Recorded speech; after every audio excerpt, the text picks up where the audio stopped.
د حکومت د طرفه چې کم د 10,000 روپیو اعلان شوی نو هغه 10,000 روپۍ چې دي هغه شروع شي دي. که کوم کسانو خپلې روپۍ نه راغستې نو تاسو خپلې روپۍ چې دی هغه راغستی شئ، خو په دې کې به ځینې خاندانو ته چې دی دغه روپۍ چې دي دا به نه میلاویږي. نو دا په کومه طریقه میلاویږي او کومو کسانو ته میلاویږي. نننۍ ویډیو چې دا هغه زموږ د دې په باره کې ده، د هغې لپاره چې دی ویډیو به پوره ګورئ، یو لایک شیر کمنټ چې دی ویډیو له به لازم ورکوئ. کوم چې د KPK وزیر اعلی علي امین ګنډاپور اعلان کړی چې هر خاندان ته به 10,000 روپۍ چې دي دا میلاویږي. دغه شان د په سند کې چې دی هلته کې د 15,000 روپیو اعلان شو، په بلوچستان کې چې دی هلته کې د 2,000 روپیو اعلان شو، او په پنجاب کې چې دی د پری راشن وینا شوه نو دا روپۍ هم شروع شي او پری راشن چې دی دا هم شروع شوی دی.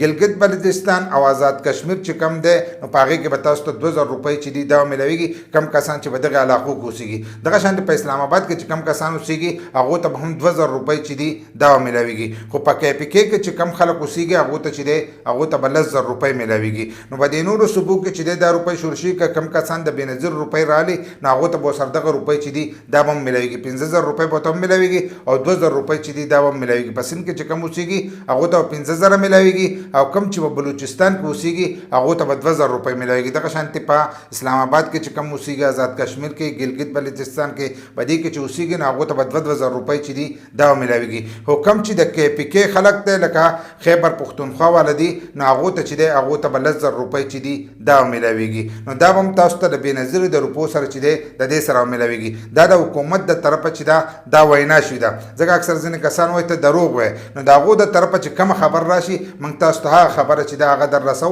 هغه هلته کې په انګلیش په اردو کې کړې، موږ یې تاسو ته په پښتو کې کوو. نو پرون چې دی هغو دا خبره کړې ده چې کم کسان د بېنظیر روپۍ راغلي نو هغو ته به 10,000 روپۍ چې دي دا میلاویږي. خو هر یو کس ته چې دی دا به نه میلاویږي. د کومو کسانو سکور چې دی هغه د 26 نه په کمی، چې د 26 نه په کمی نو هغې کسانو ته چې دی دا 10,000 روپۍ به میلاویږي. که د 26 نه سکور ستاسو به پورته وي نو بیا دغه روپۍ چې دي دا تاسو ته نشي میلاویدلی. نو تاسو به اول خپل سکور ګورئ چې ستاسو سکور څومره دی. که ستاسو سکور د 26 نه په کمی نو دغه روپۍ چې دي دا به تاسو ته میلاویږي. که د سکور د معلومېدو طریقه نه درځي نو د دې په باره کې زموږ په یوټیوب چینل کې ویډیو شته، مظلوم یار سپیک په یوټیوب کې سرچ کړئ، هلته کې ورته زموږ د یوټیوب چینل راشي نو هلته کې تاسو خپل سکور چې دی دا چک کولی شئ. که بیا راته هم هغه ویډیو میلاو نه شوه نو لاندې کمنټس کولی شئ او موږ ته ویلی شئ چې په دې باندې دوباره ویډیو جوړ کړه. نو زه په دې باندې بیا دوباره ویډیو چې ده هغه به پرې جوړه کړم. خو نور 10,000 روپۍ هم شروع شي دي او 2,000 روپۍ چې دي دا هم شروع شي او 15,000 روپۍ هم شروع شي. نو تاسو خپلې روپۍ چې دی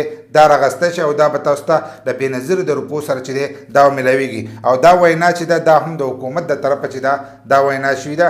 کم چې د بېنظیر انکم سپورټ پروګرام کم مشر دی هغه دا وینا کړې ده چې په KPK کې کم کسان دي د هغو د 26 نه سکور کمي نو هغه کسانو ته چې دی دا 10,000 روپۍ چې دي دا میلاویږي. که کومو کسانو راغستې نو هغه هم لاندې کمنټس وکړئ چې موږ ته دا روپۍ چې دي دا میلاو شوي دي.